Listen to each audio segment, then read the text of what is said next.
ये करोगे तो वो होगा, ये करोगे तो वो होगा, ये करोगे तो वो होगा, ये करोगे तो वो होगा, ये करोगे तो वो होगा। तुमको सपने दिखाए जाते हैं, स्वर्ग क्या है, ये क्या है, वो क्या है, देवता कहाँ है, ये कैसे देवता है, वो कैसे देवता है, यहाँ जाओगे, वो जगह जाओगे, ये नहीं किया तो क्या कहते हैं, तुमको वापस आना पड़ेगा, अलग 84 नहीं में नहीं जाना चाहिए। सब मरने की बात तो जीते जी की बात कौन कर रहा है? वहां ये संदेश है, ये जीते जी लोगों के लिए संदेश है। किसी धर्म का इससे कोई मतलब नहीं। तुम जन्नत चाहता है जाओ, पर अगर तुमने यहां जन्नत नहीं बनाई अपने लिए तो वहां क्या बनाओगे? और इन सब चीजों की सामग्री, शांति की सामग्री जो है वो कहां से आएगी? वो तुम्हारे पास है, तुम्हारे हृदय में है। वो सारी चीजें, वो सारी सामग्री जिनकी तुमको जरूरत है शांति के लिए, अपने जीवन में शांति स्थापित करने के लिए जो भी सामग्री की तुमको जरूरत है वो तुम्हारे पास है। अपने आप को जानो, अपने आप को देखो, ये संदेश है। ज्ञान काम करता है, बिल्कुल काम करता है।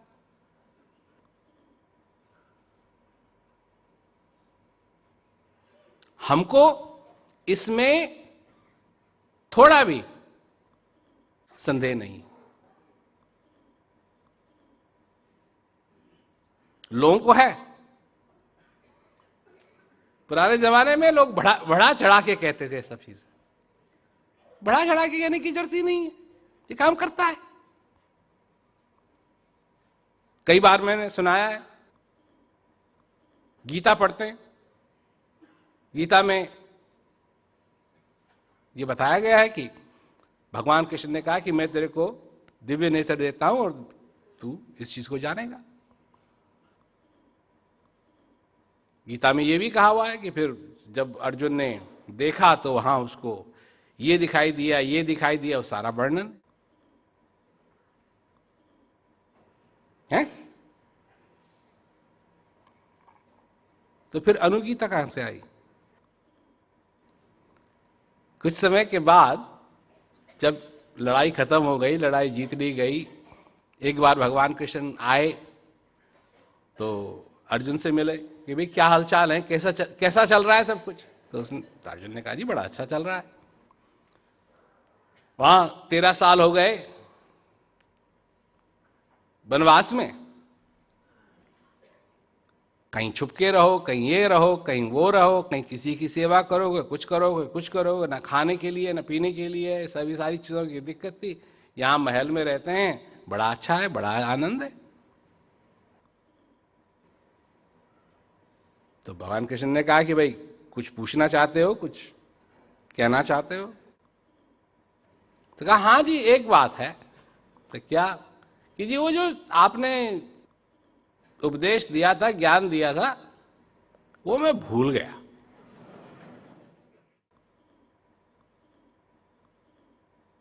भूल गए? भूल गए? भूल गए कैसे?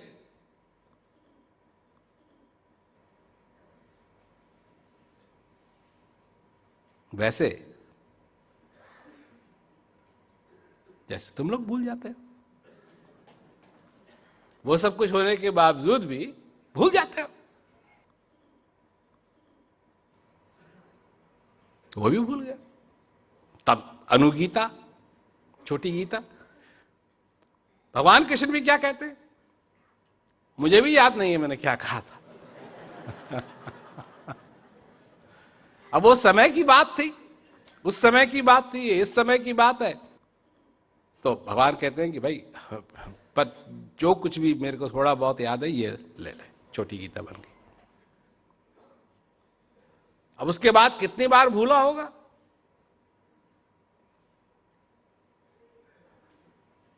पता नहीं।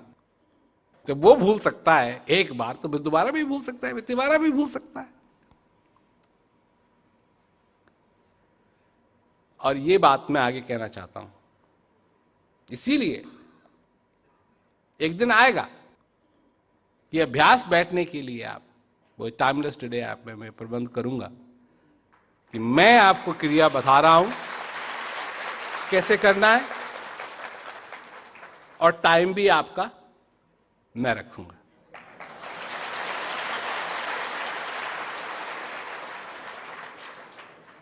ताकि भूलना ना पड़े। जब क्योंकि भगवान कृष्ण के पास ये ऐप नहीं थी, मेरे पास ऐप है।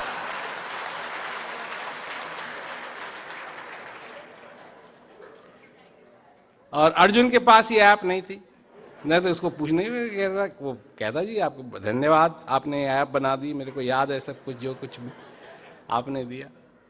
तो ये भी होगा। और चिंता मत करो, उसको इस ढंग से बनाएंगे कि अगर तुमको कुछ थोड़े समय के लिए करना है तो सारे जो क्रियाएं हैं वो समय में एडजस्ट हो जाएंगे। ये नहीं हर एक 15 मिनट की रहेगी। इसके बारे में हमने पहले से ही सोचा हुआ है किस तरीके से करना है, ताकि अगर किसी के पास सिर्फ आधा ही घंटा है, 45 ही मिनट है, या किसी के पास कई लोग हैं जो छुट्टी का दिन है तो और लंबा करना चाहते हैं तो और लंबा भी कर सकते हैं। तो ये सारी बातें हैं। अब सबसे बड़ा मुद्दा प्रचार का क्या है, और उस पे मैं काम कर रहा हूं। सबसे बड़ा मुद्दा प्रचार का यह है कि जिन लोगों को ज्ञान हो जाता है वो आगे कैसे चलाएं।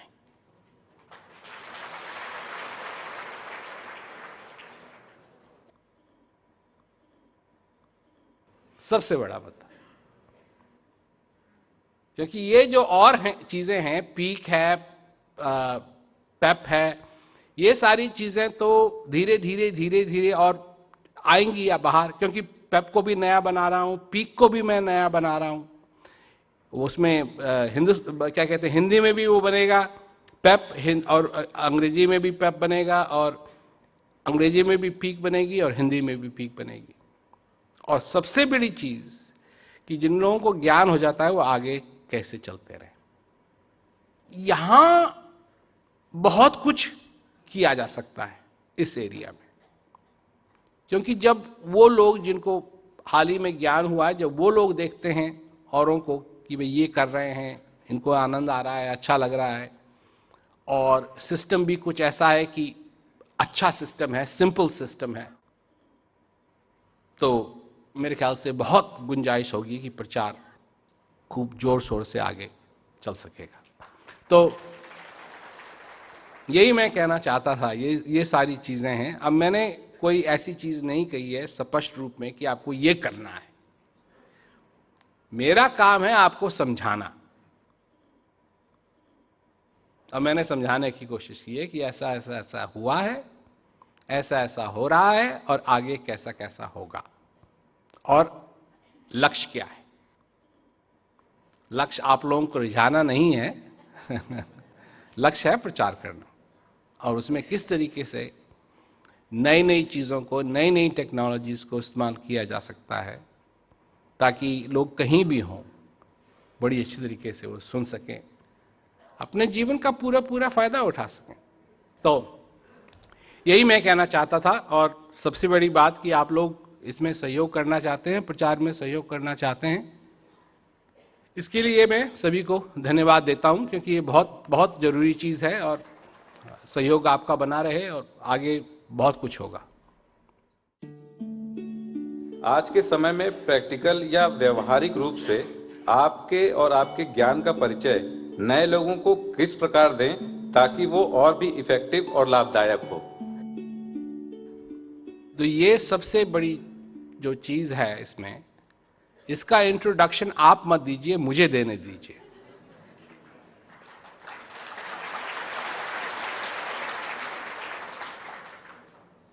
और अभी एक किताब तो हमने लिखी थी, वो स्प्लिटिंग द एरो। एक दूसरी किताब पे मैं काम कर रहा हूँ, और फाइनल उसका प्रूफ मेरे ख्याल से जनवरी तक तैयार हो जाएगा।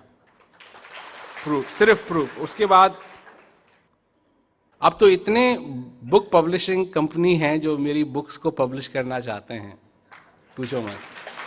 तो ये बुक आएगी, ये बुक अलग किस्म की है, और लोग जब इसको पढ़ेंगे तो ये खुद ब खुद और जानना चाहते हैं। अभी एक वेबसाइट है और उसका हिंदी में भी, देखिए जो कुछ भी हम कर रहे हैं, टाइमलेस टुडे एक प्राइवेट कंपनी है, इसको किसी संस्था का योगदान नहीं है, कोई संस्था इसके पीछे नहीं है। जो कुछ भी कर रहे हैं ये कदम कदम पे सिर्फ कर सकते हैं, दौड़ नहीं सकते हैं अभी। तो हर एक चीज हमको ऐसी करनी पड़ती है कि थोड़ा बहुत आया तो फिर उसको खर्च किया और बनाया। तो हम चाहते हैं कि जो टाइमलेस टुडे ऐप है ये हिंदी में भी हो, ये अंग्रेजी में भी हो, ये क्या कहते हैं अन्य हिंदुस्तानी जो भाषाएं हैं, विदेशी जो भाषाएं हैं, इनमें भी हो। जब ये हो जाएगा तो इसका मतलब है कि जो वेबसाइट है हमारी अपनी निजी वेबसाइट है premrawat.com, वो भी अन्य भाषाओं में आएगी। किसी को भी कुछ मालूम करना है तो उसको सिर्फ ये जानने की जरूरत है premrawat.com, सब कुछ है उसमें।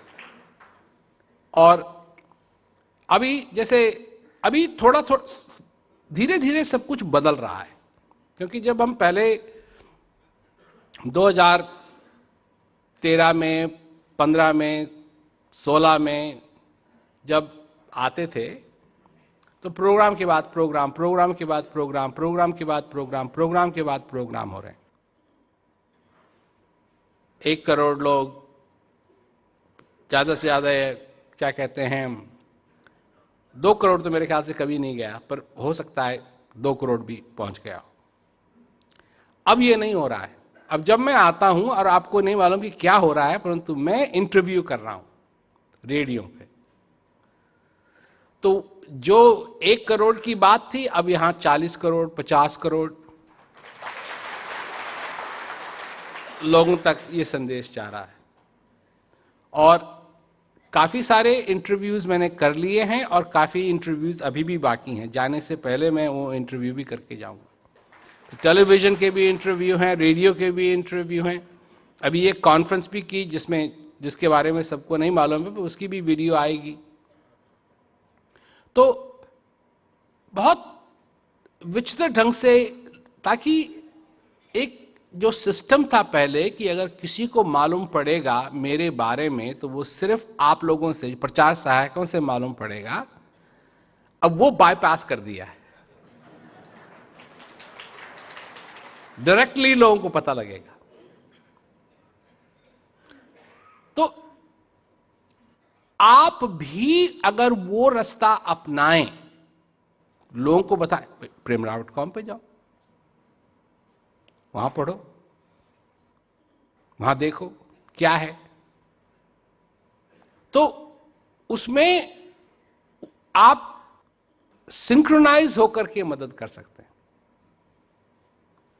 पर अलग कोई चीज छापने लगे या अलग ब्रोशर बनाने लगे, या इसमें फिर गड़बड़ होगी। ये नहीं करना है। जो सिस्टम है उसमें मदद करें तो अच्छा है। जो शरीर से प्रचार नहीं कर पाता वह प्रचार कैसे करे?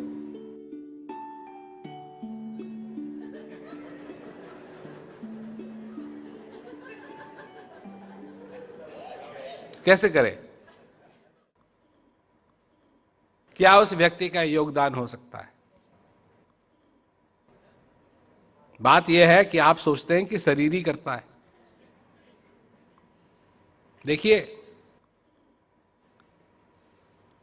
चुप रहना भी एक आवाज है।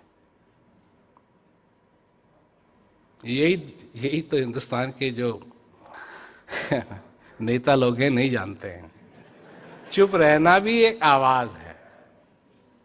और दरअसलियत यह है कि चुप रहना चुप रहने की जो आवाज है वो बहुत, उस आवाज से बहुत ज्यादा है जो बोलने की आवाज है।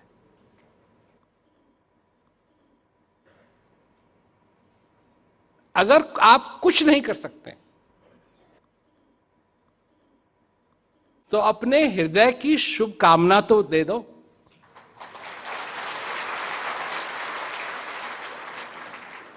यही आशीर्वाद दे दो, कुछ नहीं कर सकते, यही आशीर्वाद दे दो कि खूब बढ़े। इसमें इसमें क्या खराबी? मतलब कुछ करना ही है, कुछ करना ही है, कुछ करना ही है, कुछ करना ही है, कुछ करना ही है, कुछ करना ही है। कई विषय हैं जिनके बारे में मैं बोलना चाहता हूं, मैं नहीं बोलूंगा, नहीं बोलता हूं। क्यों नहीं बोलता हूं? क्योंकि चुप रहने वाली जो आवाज है वो बोलने वाली आवाज से बड़ी।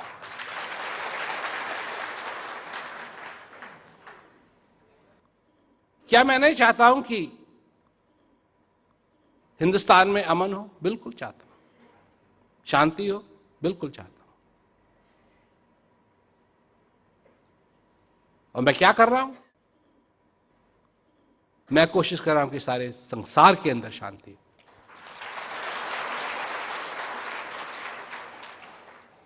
इसका असर हिंदुस्तान पे भी पड़ेगा। इसका असर श्रीलंका में पड़ेगा। अभी मैं श्रीलंका में था, आप लोगों को नहीं मालूम होगा कि वहां प्रोग्राम हुआ और वहां मैं मिला उन लोगों से जो क्या कहते हैं, जो कैद कर दिए गए थे, तमिल टाइगर्स। क्या कहना उनका कि अगर मेरे, एक आदमी ने कहा कि अगर मेरे को यह संदेश उस समय मिल गया होता तो मैं कभी लड़ने के लिए जाता ही नहीं।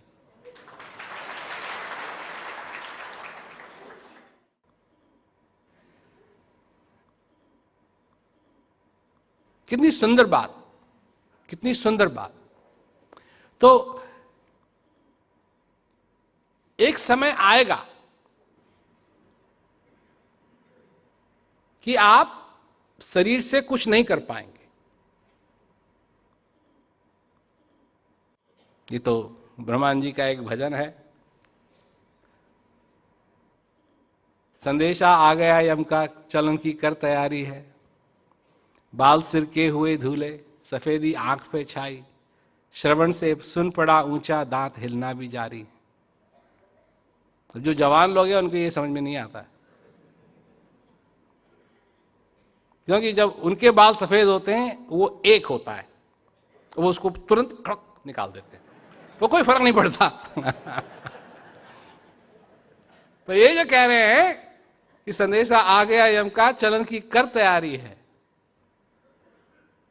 ये होगा, सबके साथ होगा। और जब वो समय आता है, फिर भी तुम्हारा हृदय है, अपनी सद्भावना को तो आगे रखो। सद्भावना बहुत बड़ी चीज होती है, बहुत बड़ी चीज होती है, छोटी चीज नहीं। और अगर वो सद्भावना बनी रही तो आगे भी लोगों को प्रेरणा मिलती है आगे बढ़ने की। कई लोगों से मैं मिला हूं हिंदुस्तान में, जो उनके साथ यही हाल हुआ, शरीर ऐसा हो गया कि अब कुछ नहीं कर सकते, पर प्रचार में उन्होंने बहुत मदद की। उनसे मैं मिला, कोई बात नहीं, कोई बात नहीं। लोगों से मिलता हूं, बहुत ही बीमार हैं, मैं कहता हूं तुम चिंता मत करो, मैं कह रहा हूं तुमसे, तुम जो भी क्रिया कर सकते हो वो करो, जितने समय के लिए कर सकते हो करो, जो भी कर सकते हो, लेटे हो, जो कर सकते हो।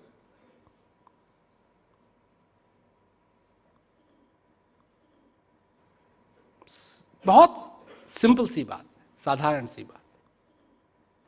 तो अगर शरीर से नहीं बन पड़े कोई बात नहीं, हृदय से,